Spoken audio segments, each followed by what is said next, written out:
Good morning and welcome to SHS Today. I'm Tyler Kisleka, and joining me at the desk today is Matt Hannon. This week I have some pretty interesting stories for you. We'll be discussing course selection, German club, some auto tech highlights, some music reviews, and so much more. But first, I joined Gabby Farrow and Joa Dabrocki to get information on the National Technical Honor Society. I'm Joa Dabrocki, and I'm here outside the TV studio where behind me the news is going on right now. This week, I sat down with Mr. Dodge, and he told me all I need to know about what the National Technical Honor Society is and how it will be different this year. The National Technical Honor Society is an honor organization that really celebrates the accomplishments of students in career and technical education programs. And for a student to qualify, they need to have a 3.0 grade point average overall, and they need to have maintained an A average in their career and tech program over the first year of the program and into the first quarter of the second year of the program, at which time we make selections. And obviously, the teachers weigh in on the accomplishments and the character of that student to make sure that the students that are selected are upholding the values of the organization. So this year is unique, as we all know. We are going to have our first ever virtual induction, which is disappointing but exciting at the same time, because I think we're going to do a really good job with it. We have pre-recording of certain aspects of it and a student slideshow honoring all the inductees. And so that's exciting, to take a different approach, something that we probably never would have considered. It's disappointing in that we love to be in person. It's a very, celebratory evening. There's no doubt in my mind that we're going to make this as equally special as any other ceremony. Although the ceremony won't be in person this year, it is amazing that these students are still going to receive the recognition that they deserve. Well, that's another thing to think about when possibly selecting a CTE course. Speaking of class selection, Savannah, Mila, and Kayla have all the information you need to know about the subject. Hi, I'm Kayla Nelson. Today I'm reporting from outside the guidance department. Today we interviewed Ms. Burke about the upcoming course selection and the possible changes.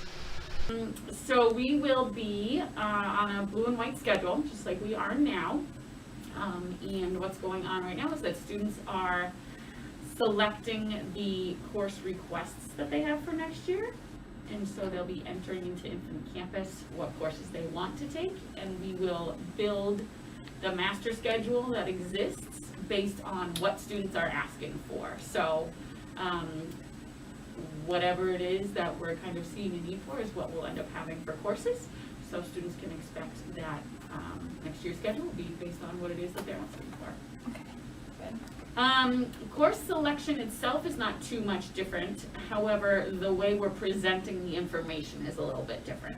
So typically we've had course information night where we've had teachers in the building available on one evening where families and students could come in and talk to them. But instead, we've developed a whole website that has videos and documents and additional resources that students and families can access from home so that they can review the information without having to come into the building or do a large group gathering. Okay.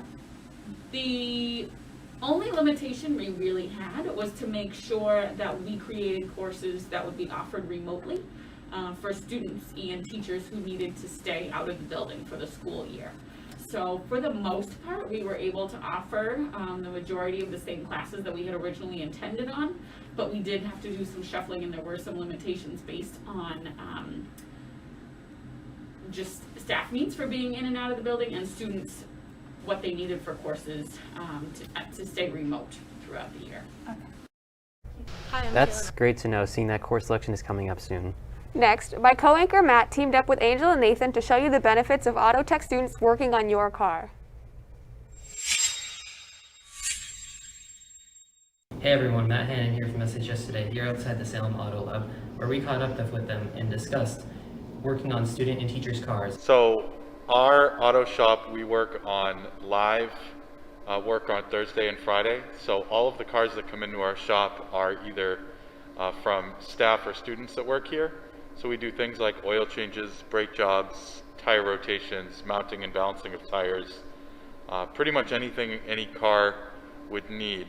So the benefit of working on live work as opposed to a shop car would be the students get to see real problems on real cars that people are driving. They're not just taking apart a vehicle that somebody has already taken apart a few times. They're not taking apart a new vehicle. They're actually seeing real world concerns with real problems. And I think the most important thing is that they have to deal with the customers one-on-one, so they get a sense of customer service. They have to treat the cars with respect. We teach them things about ethics, not selling stuff cars don't need, making sure that the repairs are done correctly. We don't leave messy oil stains on carpets or on hoods. We don't spill oil. If there is something that does happen, that they report any damage or any incidents to the instructors, things like that. So there's a few different ways that we do it. We have a website, salemcte.com. Automotive has a tab. They can reach me or Mr. McCarthy, the other instructor.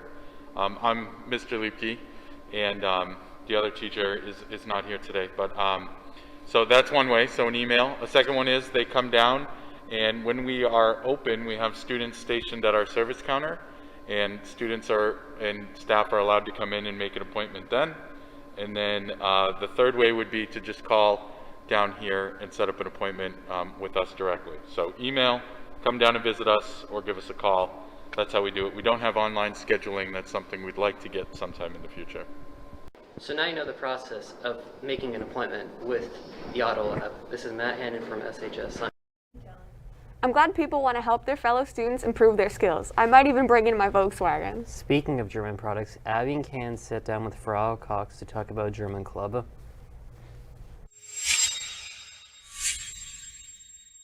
Hi, I'm Cameron Mack from SHS Today, reporting from Salem High School. I'm here today to discuss with some staff who are part of German Club to get some insight on what the club is about and how to join. German Club is a group that runs after school on Tuesdays, where we learn about, explore, and talk about German culture. There's no need to know any German. Mostly we've been watching this great TV show called Turkish for Beginners, which even though the name says Turkish, it's about a German family and a German-Turkish family who marry together. And then the next activity I have planned is going to be playing some popular board games in Germany, Settlers of Catan, and then one that's called Mensch ärgere dich nicht, which is kind of like sorry. German Club meets in my classroom, which is B312, and then we meet Tuesdays from 2:15 to 2:20 until 3:15, 3:30, depending on the activity that we're doing. In a non-COVID year, we do things with a lot of food. My favorite activity is spaghetti ice, which is on that poster over there, which is when you push vanilla ice cream through something like those Play-Doh haircut things. It comes out looking like pasta, and then we make a raspberry or strawberry syrup to put over it, and then coconut or white chocolate shavings to be as the Parmesan. We've even sometimes had a gummy bear taste testing contest where I have Haribo gummy bears that are made in the United States, Haribo gummy bears that are made in Germany, and Market Basket gummy bears, and we like taste test and we talk about the differences and which one they like the best. Everybody is welcome. Please come join German Club. Take German with me, Frau Cox. For more information about German Club, check out the school website or talk to Frau Cox. See you next week. Thanks, Abby and Cam. Now Connor and Jared are back with another music review.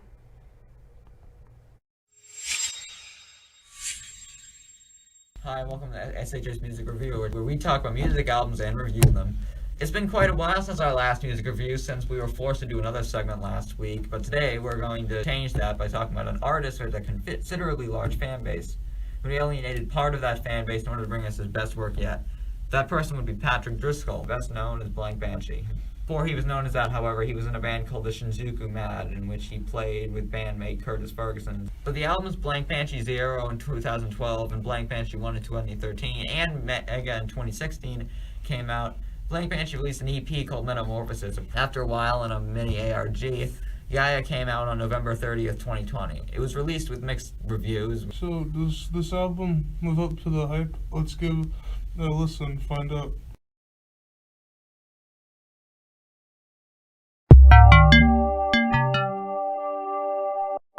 For something that has had a 4-year time gap before another release, I have to say that this album sounds great and similar to his other works. However, I feel like Blank Banshee is moving more away from the more vaporwave-ish aesthetic side of things, and more moving to a mix of his own kind of genre, like vapor trap or in general EDM. This album feels nice and compromised very well. However, I feel like it sort of lacks the story feel that Mega had to offer. Besides that, I really like this album. Now on to Connor with his say on this project. This is his best work yet. I'm just gonna kind of right down and say that. It's rare for me to see something so well formed and put together as an album. Not only is this Blank Banshee's first 100% non-vaporwave album, it's his best album period, with relaxing tracks like Neo Geo and some more intense ones like Fun My Death. Overall, a pretty balanced album. Okay, now for my rating. I would have to give this one a light 9 to a strong 10. What do you think about this one, Jared? I'd probably say a 8 to a strong 9. No offense, of course. None taken. Anyway, we hope that you enjoyed today's music review segment, and we'll see you hopefully in the next one, if there is a next one. I'll definitely check that album out. In other news, because of COVID, so many fans can no longer attend the school sporting events. Grace and Zach spoke with Mr. Insignia about streaming the sports games on Facebook.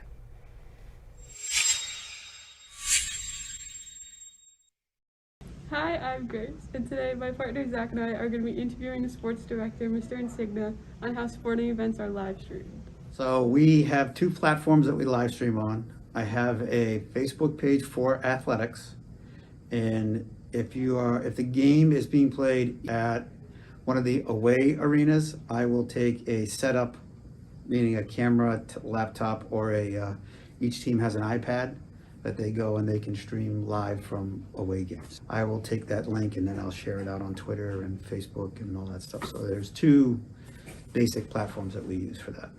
There are some events who have had explosions afterwards. So we had an ice hockey game 2 weeks ago that we had, while the game was being played, maybe, I want to say it was 30 or 40 viewers who watched it live. But after it went live, after the game was done and it was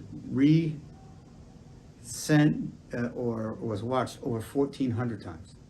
So as far as the event goes, when we put it out there, they stay there and people can go back and watch them. But most away teams we go away to have some sort of live streaming as well. So what I'll do is I'll get the link from the school, and again, I'll post it on our Twitter page. We'll post it on our school website, and we'll throw it on the Facebook athletics Facebook page. Hopefully now more people will be able to access and watch our live stream. Thank you for watching. I'm Grace, and this is SHS News. I'll definitely make sure to tune into one of those. Now for our final segment, Joey and Toby will be talking about last week's Super Bowl. I'm ready with the Bucs to beat the Kansas City Chiefs in the Super Bowl last Sunday. They were really dominant throughout the entire game, and Rob Gronkowski, a former Patriot, finished with 2 touchdowns. I interviewed a student on who he thinks is going to win the Super Bowl next year. All right, what do you think your predictions are for the Super Bowl next year? I think the Bills are going to come out of the AFC, but I'm not really sure. Probably Tom Brady will be back because you can't really doubt him. And it doesn't really matter how old he is, but I like the Bills next year. I think their quarterback's pretty good. Hey guys, it's Toby with SHS Today, and you just watched that segment of the Super Bowl. Thank you for watching. It was a good game played by both the competing teams. That's all we have for you today. Thanks for tuning in, and see you next week.